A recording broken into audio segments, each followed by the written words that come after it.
اسرائیل اسرائیل ایک سے بڑھ کر ایک ذلیل امریکہ اسرائیل ایک سے بڑھ کر ایک ذلیل امریکہ اسرائیل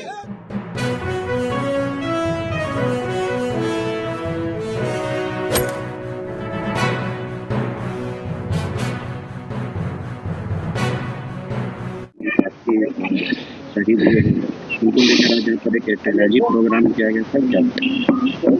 آج ہم یہاں ممرا جو مسلم اکثریتی علاقہ ہے تھانے میں مہاراشٹر کے، یہ علاقہ بہت بیدار ہے اتحاد کے نام پر، اور تمام مذہبی بیداریاں یہاں سے دیکھی جاتی ہیں۔ ہمیں اس غم کے ماحول میں ممرا کی سرزمین پر کوئی پرایا نہیں لگا، جدھر سے ہم نے ہمارے آنسو بہے ہیں۔ ممرا کے تمام مسلک کے انسانوں نے آیت اللہ خمینی سے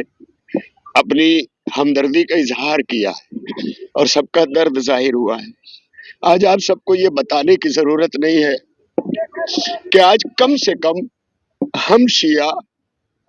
جو اسلام میں رہتے ہوئے بہت بڑے بڑے مکاتب فکر اسلامی میں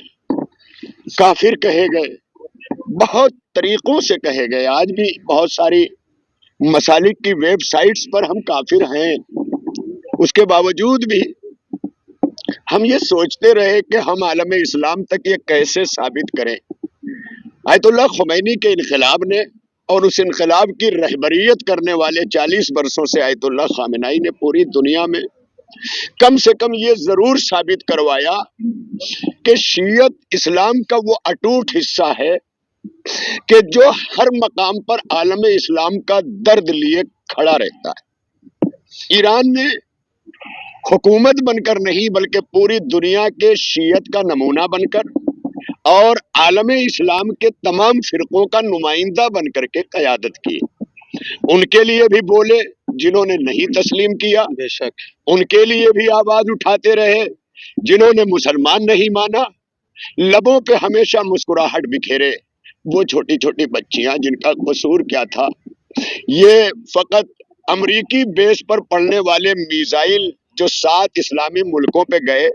اور جس کا پروپیگنڈا اس طرح کرنے کی کوشش کی جا رہی ہے کہ عالم اسلام بڑھ جائے مسلکوں کو لے کر، کہ ایران جو ہے وہ عرب کی مقدس سرزمین پر بمباری کر رہا ہے۔ بے غیرتوں کو کم از کم یہ بتانے کی ضرورت تھی کہ وہ عرب کی سرزمین پر نہیں، وہ تو اس کے تحفظ کے لیے جو ایران مسجد اقصی اور پہلا قبلہ بچانے کے لیے شہادتیں دے رہا ہو، وہ ہمارا موجودہ قبلہ اس پر بم گرائے گا؟ یہ سوچنے کی بات تھی۔ بار بار ایران کہتا رہا کہ ہمارا یہ ہدف نہ شہری ہے نہ ملک ہے، بلکہ یہ جو ناجائز بیس ان کے امریکی جو بیڑے لالا کے کھڑے کروائے ہیں عرب ممالک نے اپنی حفاظت کے لیے، تب انہیں یاد نہیں آیا کہ اسی کعبے کا کوئی خدا بھی ہے۔ اسی کعبے کے قریب کھڑے ہو کر کے عبد المطلب علیہ السلام نے ابابیلوں کا لشکر بلایا تھا، تب انہیں غیرت نہیں گئی کہ ہم عبد المطلب کے سرزمین کے وارث ہیں، تب انہیں نہیں کہنا پڑا، تب یہ امریکہ کو آواز دے رہے تھے۔ پوری تاریخ گواہ ہے۔ آج ایران نے صرف یہ چاہا تھا کہ ہمیشہ کا یہ شیعہ سنی جھگڑا ختم کر دیا جائے۔ ان بے غیرتوں کے ملکوں میں جو امریکی بیس ہیں یہ وہیں سے ایران پہ حملے کریں گے تو ایران کے شیعہ سمجھیں گے کہ یہ سنیوں کے حملے ہیں، اور جب ایران ان ملکوں پہ حملہ کرے گا تو ان ملکوں کے سنیوں کو بتایا جائے گا یہ شیعوں کا حملہ ہے۔ آیت اللہ خمینی کی پالیسی نے امریکی بیڑے کو غرق کرنے کے لیے اور 7 ملکوں سے انہیں صفحہ ہستی سے لیے اس لیے مٹانا چاہا تھا کہ جب تک یہ بیڑے یہاں کھڑے رہیں گے مسلمانوں میں اتحاد ممکن نہیں ہوگا۔ وہ جام شہادت پی کر دنیا سے چلا گیا۔ آج امریکہ کی بربریت، اس کا ظلم آج دنیا دیکھ رہی ہے۔ وہ آج نتن یاہو، ٹرمپ یہ ڈانس کرتے ہوئے خوشیوں سے جھومتے اور اپنی قوم کو گڈ نیوز سناتے نظر آ رہے۔ مسلمانوں، کم سے کم اگر تم آج بھی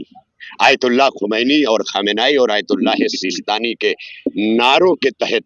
ایک جگہ جمع نہیں ہوئے تو یاد رکھنا، جب ایران جیسی طاقت کے ساتھ یہ اس طرح نبرد آزما ہو سکتا ہے تو تم تو چبائے ہوئے بھوسے سے بھی زیادہ تمہاری اوقات نہیں ہے۔ یہ بھرم ہے ایران کا جو عرب ممالک کی طرف امریکہ آنکھیں اٹھا کے نہیں دیکھ پاتا ہے، اس کو ڈر اسی بات کا تھا۔ لیکن آج عرب ممالک کے لیے مایوسی کا دن ہے کہ اس نے اپنا وہ محافظ، وہ رکشک،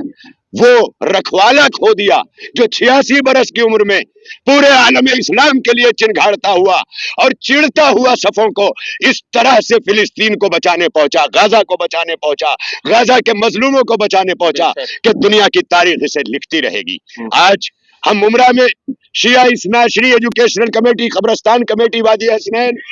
اور جعفری ویلفیئر سوسائٹی اور یہاں کی تمام انجمنوں کے ذمہ داران، یہ تو فقط ابھی اٹینڈم، وقتی طور پر جذبہ دل، جبکہ ممرہ کی گلی گلی میں بچے کہیں شمع لیے ہوئے، کہیں کسی طرح اپنے غم کا اظہار کر رہے ہیں۔ یہ تو فقط آج ہم یہاں کچھ لوگ جمع ہوئے ہیں کہ آج یہاں بیٹھیں گے، ہمارے یہاں دوسرے مسلکوں کے بھائی بھی آئے اور جو نہیں آئے وہ انشاءاللہ اعلان کے ذریعے سنیں گے، کیونکہ ممرہ میں تو ہم ہر جگہ اتحاد بین المسلمین کے لیے مسلم پرسنل اللہ رہا ہو، جمعیت علماء رہی ہو، میلاد النبی رہا ہو، چہلم کا جلوس رہا ہو، ممرہ کی سرزمین پر تو ہم سب ایک دوسرے کے غم اور دکھ کو بانٹتے ہیں۔ لہذا اس موقع پر ہم یہاں سے بہت بڑے پیمانے پر اسلام دشمن طاقت بالخصوص امریکہ اور اسرائیل، جو ہمیشہ سے نہ صرف اسرائیل کو بسانے والی یہ قوتیں ہیں، مل کر کے امریکہ جیسی، بلکہ اس کی حفاظت کے لیے بھی وہ ہر قیمت چکانے کو تیار ہیں۔ اب ہوش کے ناخن لینا پڑے گا۔ اور یہ علامہ اقبال کا آخری شعر تمام کر کے میں اپنی بات کو آپ سے تمام کروں گا کہ اس دور میں وہ علامہ اقبال کہ جو ہمارے بھارت کا قومی ترانہ لکھ کر کے سو گئے، سارے جہاں سے اچھا ہندوستہ ہمارا، ہم بلبلیں ہیں اس کی، یہ گلستہ ہمارا، اسی علامہ اقبال نے عالم اسلام کو بتانے کی ضرورت نہیں ہے کہ وہ حکیم الامت تھے، یہ بتانے کی ضرورت نہیں ہے کہ وہ مفکر اسلام تھے۔ انہوں نے تو شاعری کو فقط لینگویج کے اعتبار سے چنا تھا، انہوں نے اپنی فکر اسلامی کو سامنے رکھتے ہوئے کہا تھا کہ تہرا ہو اگر عالم مشرق کا جنیوا، یعنی آج جو یونائٹڈ نیشن کا جو ہیڈ کوارٹر ہے جنیوا، وہ کہتے ہیں ایسٹرن دنیا، اگر ایسٹرن دنیا مغربی دنیا کو ویسٹرن دنیا سے تعلق کاٹ لے، اور کاٹ کر علامہ اقبال کہتے ہیں کہ تہرا ہو